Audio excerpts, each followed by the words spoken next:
What's up, everybody? This is Kelly Betz. Just here to do an audio commentary for Hail to the Computer Kid. It was a cool concept. There's just a lot of stuff I want to share about the music and about the lyrics, so let's get started. Just hit play. Like that. Yeah, so obviously what this is a tribute to Radiohead. Oh, the little me going, Radiohead, is actually an impersonation of one of my favorite rappers, Cage. He has a song called Radiohead. I'm a Radiohead, getting over like I'm brain dead, getting open like you brain dead. So just to warm up my voice, I just did an impersonation of him, just being silly in the studio, and ended up making it. So the title of this comes from, it's all breaks. All the sounds you're hearing come strictly from Hail to the Thief, OK Computer, and Kid A, the 3 Radiohead albums, which are kind of in the middle of their career, which is my favorite era of theirs. And I guess I could just get into the way that I make the beats, which is I made these beats. I did the first step of making these beats 4 years ago, a little over 4 years ago. And what happened was I took the breaks, which is like the rhythmic breakdown, so just the drum part, or just where the drums and bass were playing, and I would chop that bar out, that piece of music out, and I would loop it over and over, and then I'd take other parts of the songs and layer that. So what you're hearing is a drum break or a drum and bass, and then you're also on top of that hearing other music for most of what's going on. So the drums are kind of doubled. And then years later, 2 years later, I decided that I just wasn't inspired enough to write over it, and I was like, all right, well, these beats are boring. I want loud, weird beats. So I took an old Roland 404, which you might have heard of, an 808 drum machine, just from the 80s, a drum machine from the 80s, and it had effects on it. So I didn't play the drums at all. I just used these effects that are dated and weird and kind of lo-fi, and I just would crank the knobs and change the different effects for verses and choruses and different parts of it. And this made kind of like a glitched out, distorted kind of sound to it that made it interesting.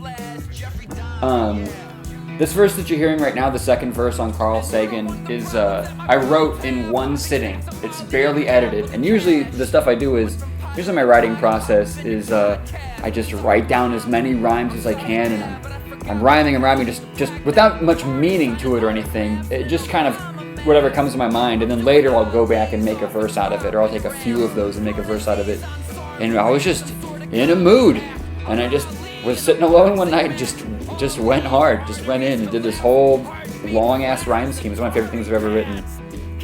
And this song has evolved a whole lot, and if you have seen me live a lot, like if you used to go to see the open mic at the Blue Fugue, or you've seen me perform at NoCo stuff, you know that it kind of started as something different.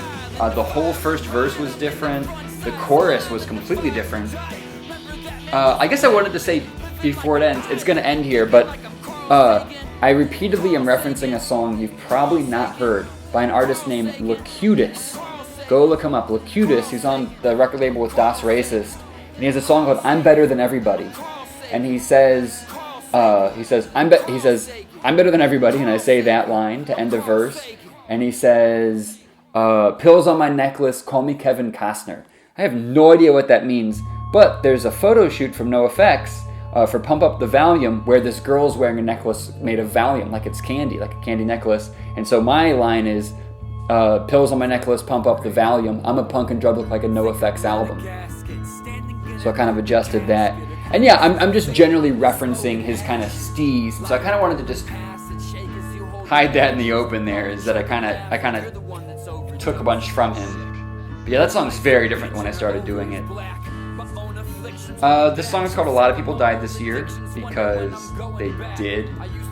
Not anybody I was super close to, but a couple of friends from high school overdosed and died, and in the same year, and then a guy that I worked with overdosed and died, and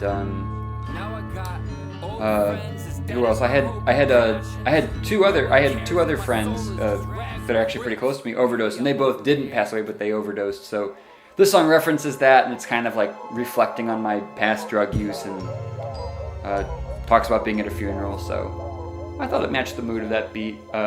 fairly well. That was another time where I was just trying to rhyme as much to a rhyme scheme as I could, and then kind of that verse was more typical to my writing, which is rhyme as much as I can, and then look at it and be like, what am I saying to myself here? You know, I try to let the message flow through me to just be a conduit to creativity. So anyway, this is Pompey. This is probably my favorite song right now on the album. Pompey rapping over my beat, which is just a fucked up beat that was hard for me to rap to, but then Pompey just came in and killed it. But he had my stuff to base it on. Pompey was kind of mad because, not really mad, but he uses just two rhyme schemes, two multisyllabic rhyme schemes, and then I come in and use the same rhyme schemes.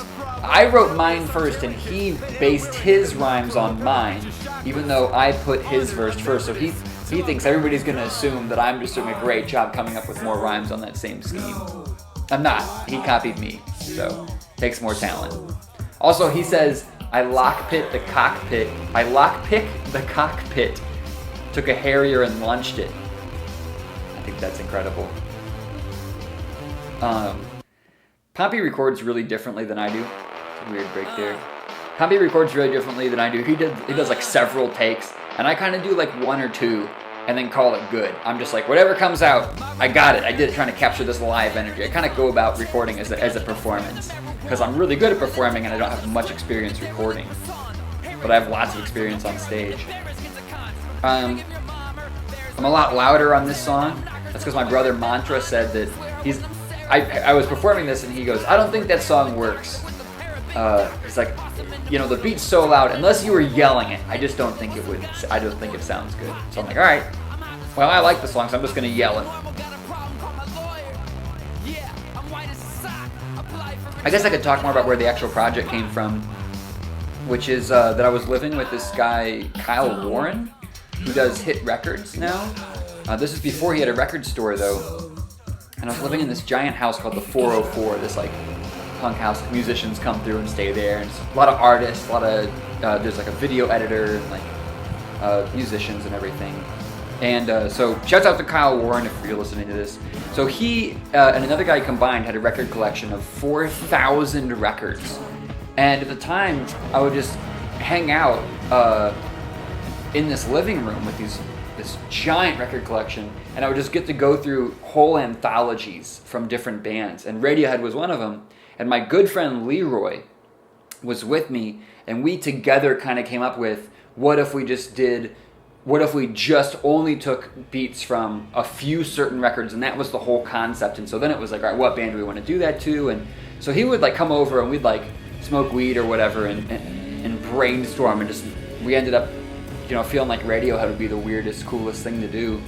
So he helped me pick out the different songs that would work, that he thought that I could rap over.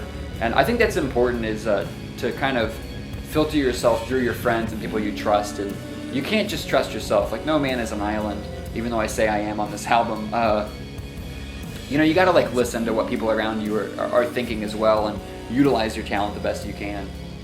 So this whole beat right here, this You Can't Win bit, is just me, and I'm just sweeping on a knob, just one end to the other really slowly on a certain effect on this old drum machine. Just putting this weird effect on it. This whole album is just so loud, and I like that. I like that a lot. Let's see, what's next? Oh yeah, the national anthem. This is the song that I altered the most from like how it sounds and how it's orchestrated. Most of them are pretty straightforward. Just like, here's one break, here's another break, and this song is very chopped up and altered. With this one, the little horn pieces you're hearing, there were a lot of those that I was able to grab kind of isolated, where no other noise was going on in the original song. And so what I've done is really made my own song with this one, as opposed to just being like part A, part B, part C. It's a lot of layers, and I'm kind of playing those horns. Like, I'm deciding entirely when those horns come in. So there's a lot going on. This song's really different. I don't even know if I'd call this song a rap song. It's just me kind of zoning out. Something really cool on this song is that there's a lot of Tim Hansen is my producer from North Village Recording, and he's excellent. He had a lot of creative input in this, and especially on this song. When I recorded these vocals, they were just dry. I was like, I don't know, Tim. I think this is pretty good. It's kind of like a rock and roll song. It's just me kind of freaking out over this beat. I like it. And he kind of just started to plug away at it anyway. Like, he started to just hit his buttons and do his whistles and his sound effects, and I'm so happy that I didn't stop him, because he made the song. This was just going to be like, whatever, this one's the weakest one. But, he's putting this, feedback on my voice at points, and he was able to really particularly almost tune where the feedback was and make it sound a very particular way. So he's almost playing my voice like an instrument, which I think is very cool.